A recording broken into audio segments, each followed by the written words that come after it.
sobat-sobat KMKIT semuanya. Mungkin biar lebih akrab, kita panggilnya Katizen aja ya, Katolik Netizen.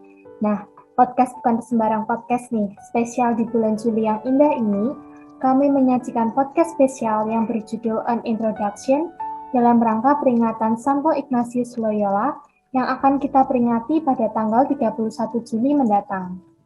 Nah, kenalin semuanya, aku Dian dari Departemen Sains Aktuaria Angkatan 2019. So, di podcast kali ini tentunya aku nggak sendirian, aku ditemenin sama teman-temanku yang keren-keren. Tak kenal, maka kalian harus kenalan. So, aku persilahkan teman-temanku untuk kenalan ya. Oke, halo teman-teman. Aku Alvin, aku dari Departemen Teknik Material dan Metalurgi Angkatan 2018 ITS. Hai Alvin. Halo. Oke. Ini selanjutnya ada yang mau kenalan lagi? Halo teman-teman, nama aku Julius, aku dari Departemen Teknik Informatika 2019. Halo teman-teman. Hai Jul. Oke, terakhir nih. Oke, halo teman-teman semua, kenalin aku Putri, aku dari jurusan Manajemen Bisnis Angkatan 2019. Salam kenal. Salam kenal Put. Oke, makasih ya Julius, Putri, dan juga Alvin yang udah mau rame-rame di sini nemenin kita semua untuk bahas dan mengulik-ngulik tentang Santo Ignatius Loyola. Tapi kayaknya tadi ada yang belum tersebut ya. Nah, kita juga punya guest star yang dari tadi belum kenalan. Kali ini ada Frater Deo Serikat Yesus sebagai tamu spesial kita pada hari ini. Mungkin untuk Frater Deo dipersilakan untuk kenalan. Halo teman-teman, salam kenal. Nama saya Deo. Saya seorang frater Yesuit yang sekarang sedang belajar teologi di Jogja, tinggal di Kolsani. Oke, salam kenal Frater. Salam kenal. Oke, mungkin untuk mengawali podcast hari ini ya, ada satu pertanyaan umum yang mungkin teman-teman sebenarnya itu udah tahu jawabannya. Nah, kira-kira siapa sih Santo Ignatius Loyola itu? Mungkin dari kalian ada yang bisa memberikan pandangannya gitu terkait Santo Ignatius Loyola? Mungkin aku boleh. Ya, oke, Vin, boleh. Oke. Jadi yang aku tahu, jadi Santo Ignatius Loyola itu dia adalah keturunan bangsawan dan dia itu berasal dari daerah Basque di Spanyol. Nah, kalau dilihat-lihat kehidupan masa muda dari Santo Ignatius itu sangat mengejar kejayaan. Jadi dia itu masa mudanya selalu berperang, menjadi seorang ksatria dan mengangkat pedang. Intinya dia adalah orang yang melakukan segala hal itu untuk dirinya sendiri, itu pada masa mudanya. Nah, tapi ada satu kejadian di mana saat Santo Ignatius itu berperang, dia itu terkena lontaran meriam yang ditembakkan oleh musuh. Nah, akibatnya kaki dari Santo Ignatius itu salah satunya itu patah, yang menyebabkan dia itu harus dirawat dalam waktu yang cukup lama. Nah, ketika dalam perawatan itu kan pastinya bosan ya. Orang zaman dulu tahun 1400-1500-an itu sangat minim sekali, beda dengan sekarang. Jadi yang bisa Santo Ignatius lakukan waktu itu adalah membaca buku. Nah, tapi kurang beruntungnya Santo Ignatius adalah buku yang dia temukan pada saat itu hanya buku tentang Kristus dan orang-orang kudus, yang membuat Santo Ignatius itu mau nggak mau harus membaca kedua buku itu. Nah, setelah membaca dua buku itu, kemudian Santo Ignatius itu mulai membandingkan gitu antara kehidupan yang telah dia jalani yang berperang itu dengan kehidupan di mana Santo Ignatius itu mengikuti Kristus. Nah, pada saat dia membayangkan kalau dia mengikuti Kristus, itu muncul suatu perasaan tenang dan gembira karena itu. Nah, berangkat dari situ, setelah dia pulih dari perawatannya dan kakinya sudah sembuh, Ignatius itu memutuskan untuk merubah hidupnya, yaitu yang tadinya kalau mengejar hal-hal duniawi menjadi pengikut Kristus dan menjadi orang suci hingga akhirnya dia dinobatkan menjadi seorang santo. Oke. Ya. Jadi kurang lebih di mata Alvin itu Santo Ignatius Loyola itu seperti itu ya, Vin? Ya, benar banget. Jadi intinya dia ada satu kejadian yang membuat dia bertobat dan hidupnya tuh berubah. Berarti dari kakinya terkena bola meriam itu, dan disitulah bisa terbilang orientasi hidup Santo Ignatius Loyola itu berbalik ya, atau berubah. Ya, Ya kan? betul banget. Oke. Ngomong-ngomong soal Santo Ignatius nih, pastinya nggak jauh dari pengalaman pertobatan beliau yang sungguh luar biasa yang tadi udah kita dengar dan diceritakan langsung oleh Alvin. Nah, mungkin teman-teman di sini bisa sharing sedikit nggak tentang pengalaman personal kalian dalam pertobatan?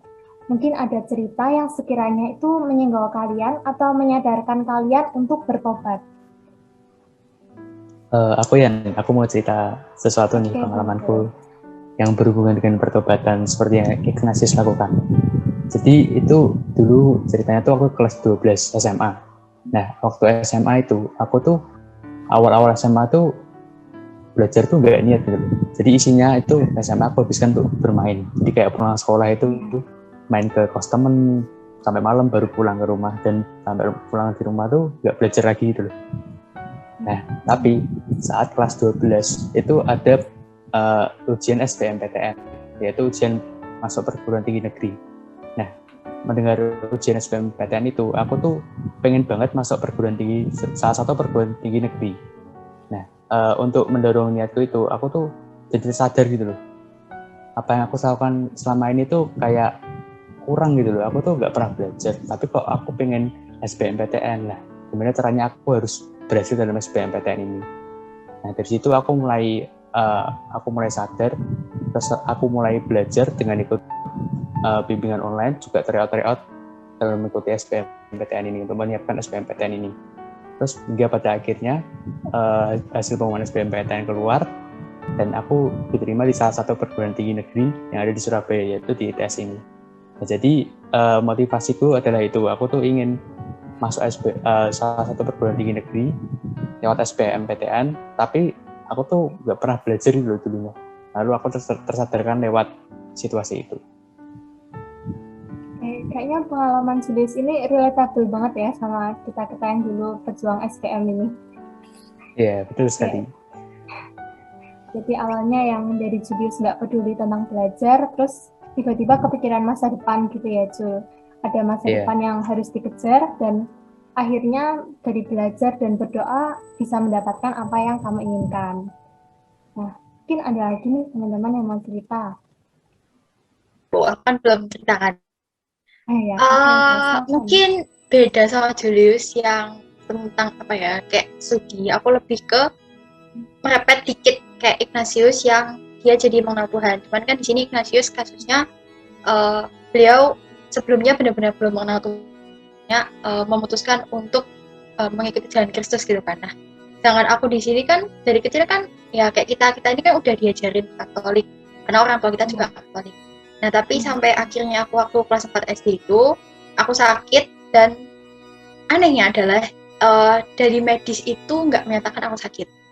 Terus aku nggak tahu kenapa, pokoknya mama sama papa tuh kayak menimbulkan ya ada yang aneh gitu kan, ada penyakitku. Terus akhirnya bawalah ke orang pintar, jadi dalam tanda kutip jadi bilang kayak paranormal, dan itu yang Katolik gitu kan. Dan itu memang beliau sudah terbiasa buat melakukan eksorsis juga gitu kan. Nah, setelah aku dibawa ke sana itu beda ya, kayak yang di film-film, nggak sampai diikat-ikat atau yang sampai mudah-mudah gitu, enggak. Cuman aku kayak di terapi gitu loh, biar lebih tenang, biar aku nggak tahu siapa yang dilakukan, tapi kayak cuma terapi biasa. Sisanya itu aku ya udah cuma di rumah istirahat, tetap makan, minum dan ini, tapi nggak bisa keluar sama sekali. Nah, sampai akhirnya itu di rumah tuh aku udah gelang pakai rosario, kalung juga pakai rosario, terus kamar bener-bener isinya salib dan bawa Alkitab kemana-mana gitu kan. Jadi aku pindah kamar, mau kamar mandi itu selalu bawa Alkitab. Terus sampai akhirnya aku doa bareng kita satu keluarga. Terus habis doa tuh kan kayak tidur kan, istirahat. Nah, tiba-tiba tuh kayak rasa ada di suatu tempat kayak di sebuah taman gitu, bagus banget, dan tapi tiba-tiba tuh kayak ada satu pintu, kayak aku ngelihat ada cahaya-cahaya gitu ya. Aku nggak tahu apakah itu orang atau apa, tapi kayak bener-bener aku kayak seakan nggak pernah lihat. Nah di situ entah kenapa habis itu aku benar-benar bangun, terus aku kayak nggak ngerasain sakit lagi, dan aku bilang ke mama. Terus aku tuh kayak cerita langsung ke mama, kayak bilang, "Mah, aku tuh ternyata selama ini diganggu loh sama ini. Tapi sekarang udah enggak, aku udah bebas." Habis itu kayak dipastiin lagi, balikin ke paranormal, katanya, "Oh iya, ini anaknya udah nggak apa-apa." Jadi lebih ke situ sih. Terus aku kayak benar-benar percaya, apa ya, karena aku bawa rosario, aku selalu doa dan lain-lain.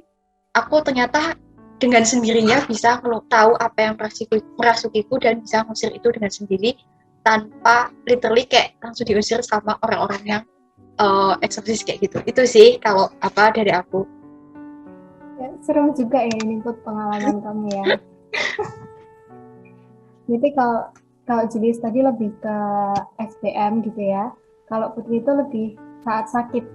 Jadi di sana awalnya mungkin kita dari kecil terdidik dalam ajaran agama Katolik dan kadang kayak nggak sadar gitu sebenarnya apa sih itu Katolik, dan juga yang kamu rasakan selama proses penyembuhan ini berarti kamu semakin mengenal Tuhan dan juga sadar ya Put bahwa Tuhan itu benar-benar ada dan juga menolong hidup kamu, ya nggak sih? Betul banget. Oke, menarik ya ini cerita dari Julius dan Putri ini. Oke, sekarang aku mau nanya nih ke Frater Dio. Kira-kira gimana sih kisah hidup dan pertobatan Santo Ignatius Loyola itu? Baik, terima kasih Dian. Terima kasih juga teman-teman yang tadi sudah cerita, sudah sharing. Saya juga mau menyapa terutama teman-teman Catechism KMK ITS ya, yang mau merayakan Ignatius Day. Baik, perkenankan saya mungkin cerita sedikit atau menggarisbawahi apa yang sudah teman-teman sharingkan sebetulnya. Seperti yang diceritakan Alvin tadi sudah sangat baik menceritakan. Bagi saya Inigo ya, Ignatius itu ya adalah orang yang lahir untuk berjuang. Di masa mudanya dia berjuang untuk bisa eksis dalam dunia kebangsawanan gitu ya, dengan berusaha menjadi tokoh kesatria yang paling banyak dibicarakan orang. Maka kesombongan, kegagahan, hasrat untuk meraih ketenaran dan kenikmatan itu menjadi penggerak hidupnya yang utama. Apa yang dia lakukan semuanya untuk itu. Nah, dia senang memang memamerkan pedangnya gitu ya. Dia suka berantem dengan orang ya. Dan dia sangat memperhatikan fashion gitu ya. Jadi apa yang dia pakai ya, jubahnya ya, rambutnya dia perhatikan. Dulu rambutnya itu panjang ya, dan harus wangi gitu ya. Zaman itu loh ya, harus gagah dan seterusnya. Dan dia juga ada yang mencatat dia suka merayu cewek-cewek juga ya. Dia berharap bisa menikahi seorang putri bangsawan ya, yang cantik gitu ya. Nah, ini mungkin kayak Julius dulu mungkin gitu ya. Suka merayu cewek-cewek gitu ya. Tapi ya itulah, itu Ignatius ya. Dan apa yang terjadi ketika dalam usahanya terus membuktikan kegagahannya itu sebagai pejuang ya, dia waktu itu maju berperang ya, mempertahankan benteng Pamplona dari serangan tentara Prancis seperti yang dikatakan Alvin tadi. Dan akhirnya apa? Boom, dia mengalami luka yang sangat parah karena bola meriam itu. Nah, inilah cannonball moment. Ini suatu peristiwa yang menjadi apa, semacam mungkin titik balik, suatu peristiwa yang menyadarkan dia akan sesuatu yang baru.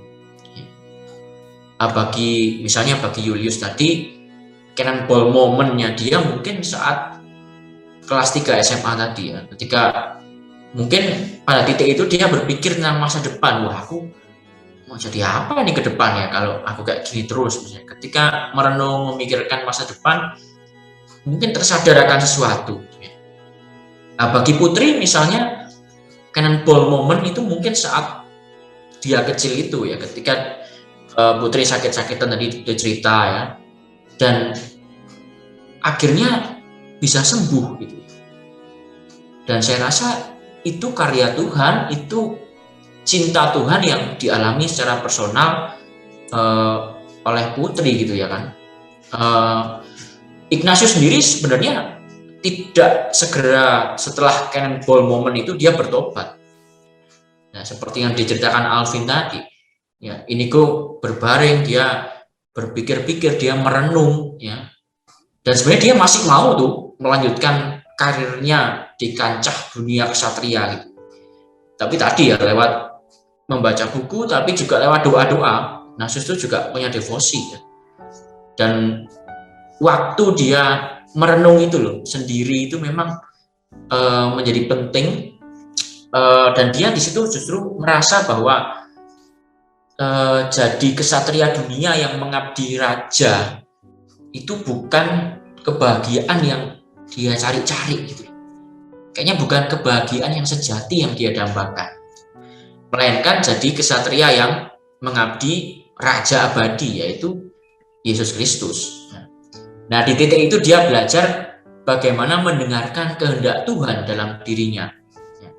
Karena ia tahu dan mengalami sendiri bagaimana Tuhan itu mencintai dia. Ini penting ya. Pengalaman personal menyadari bahwa Tuhan itu mencintai aku gitu. Ya. Nah, Ignatius itu lewat cannonball moment itu. Ya.